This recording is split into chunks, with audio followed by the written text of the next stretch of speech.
This show is produced by the Harwood Podcast Network. Hi, I'm Cindy Harris, and we love making this show available to you free of charge. If you'd like to help us keep it that way, make a contribution to our Karma Jar or become a show sponsor. To learn more, visit our website.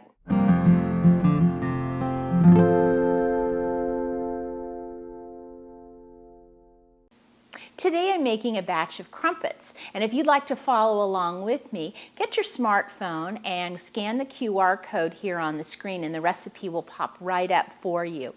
Crumpets are a wonderfully English thing to serve with your afternoon tea, and it's funny, I think a lot of people think that we bake them, but we don't. They're a griddle cake, so we'll be cooking them on a hot griddle with metal rings to get these perfect round circles.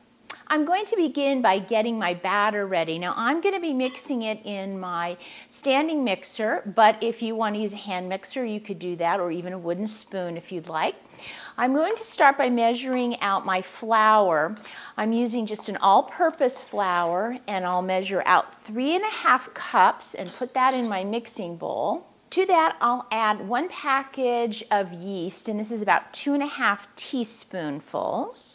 I want to get a few more extra bubbles in these crumpets, so I'm going to add an additional 1 teaspoon of baking powder, a teaspoon of sugar, and ½ teaspoon of salt. I'll be adding a cup of water and a cup of milk, and I'm using just a 1% milk, but you could use whatever you have on hand. The trick with adding the wet ingredients to our flour mixture with the yeast in it is we need the liquids to be warm. So these are at about 110 degrees right now. I just warmed them in the microwave. So I'll add my cup of warm water, my cup of milk, along with 2 tablespoons of melted butter. I'm going to let this mix on a low speed for about 2 minutes.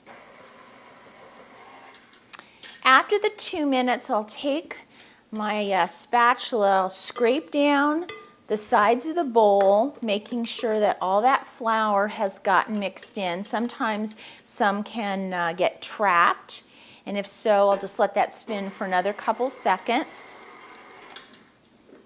Now you can see this is a very wet dough. It's thicker than a pancake batter, but it's much looser than a traditional bread dough. But this is just the way I want it to be. And now we need to let the batter rest for about 45 minutes. So I'm going to cover it with a piece of plastic, and you'll want to find a warm area in your house, or you can use your microwave as a proofing box. Now, just as a reminder how I do that, I take 1 cup of water in a measuring cup, and I've microwaved this for 1 minute, so it's very hot. I'm going to put it in the back corner of my microwave, and then I'll take my dough and place that in the microwave. Close the door and set the timer for 45 minutes. Now make sure no one uses the microwave while the dough is resting. Now while the dough is resting, let's talk about the next step in the gear that we're going to need to do to actually cook these crumpets. Now they are a griddle cake, so you need to cook them on some kind of griddle or large pan on your stove. Now I'm fortunate to have one of these electric griddles. This is what I make pancakes and things on the weekend with, so I'm just going to bring it out for this.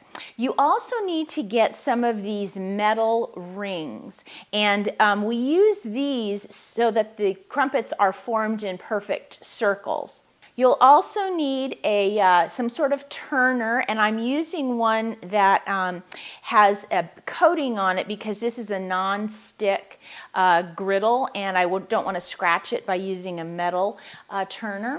I've got my set of tongs. That's going to help me lift the rings off when the time comes. I'll be using a large cookie scoop to get the batter into the rings.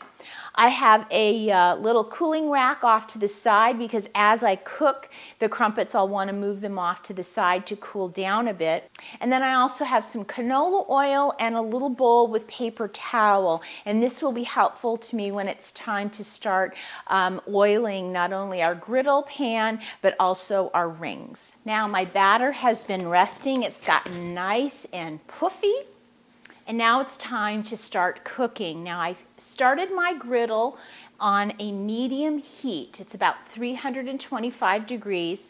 I put some canola oil in my little bowl, and with my paper towel, I'm just gonna dip it in here and do a quick light coating all over the whole griddle. And then I'm going to take each of my rings and dab a little oil on the paper towel and run it on the inside. And then I'm going to set them on top of the griddle so that they can start to heat up. Now, once the rings have been on the griddle for about 2 minutes or so, they're nice and warm, I'll take my large cookie scoop and I'll put a scoop of batter right in the center of each of the rings. And I want to fill the ring until it's about half full of the dough. And that's about a full scoop.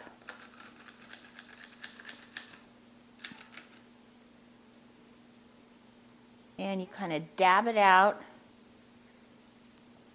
so that it fills the inside of the ring, and I can start to hear them sizzling.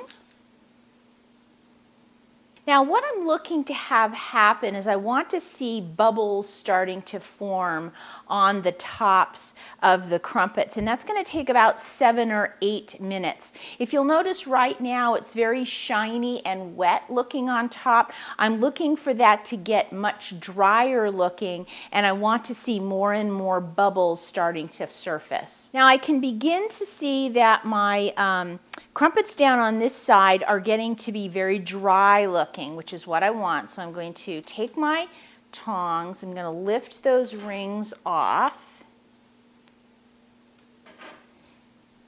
and then I'll take my spatula and I'll flip this over,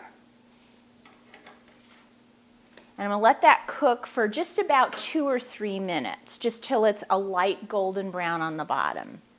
And it's interesting, with these, you can start to see when the shine goes away. Like these two were the last ones I put in, and they're still a little bit shiny. These two right here, they're starting to lose their shine. And once they do, I'll take the ring off and flip it over. Now see, this one is still very light. I want it a little bit darker. Now, if you look here, that's a really nice light color, so I'm going to pull that one off and let it sit on my rack. There's that nice golden color I'm looking for on the bottoms. I'm going to slide these down while I'm still getting the color I want. And I have enough dough for about another 2 crumpets, but you will want to take a moment to oil not only the griddle again, but the rings, and let them warm up. And then you can put your dough in the center. Now I want to show you what they look like in the center. So I'm taking one of my serrated knives, a slice right through it. Now when you open it up, you see all those wonderful bubbles on the inside. And many times you'll see that it's very, very moist on the inside. And what some people do is they then like to toast them if they want it more toasty on the top. But if you like it moist, then all you have to do is take a little bit of butter and some lemon curd or some jam, and then take a bite. And these are so moist. They're like a cross between a biscuit and a pancake, but just wonderful with all kinds of toppings on them, and really very English for your tea. Now, if you'd like to try these crumpets at home, just go to our website and go to the Come for Tea show notes. I'll have the recipe there for you. If you do end up having an afternoon tea, please take a photo and send it to me so that I can send you the afternoon tea badge. I hope you'll join us on Facebook. That's where I do all my vlogging, and we have a wonderful community of people from around the world. And also, if you have any ideas or questions for me, please feel free to send me an email. I'll see you next time.